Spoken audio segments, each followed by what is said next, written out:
बैठिए, भाव से बाबा से आनंद के साथ में प्रार्थना करिए। आज भी अष्टमी तिथि है, शायद स्मरण में हो, आज भी अष्टमी है।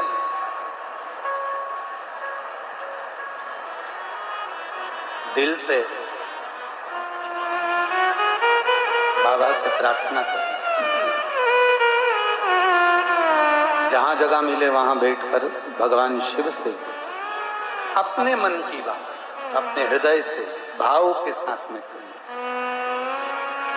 बहुत दूर दूर से आप लोग आए हैं अपने दिल की बात बाबा को कहने के लिए।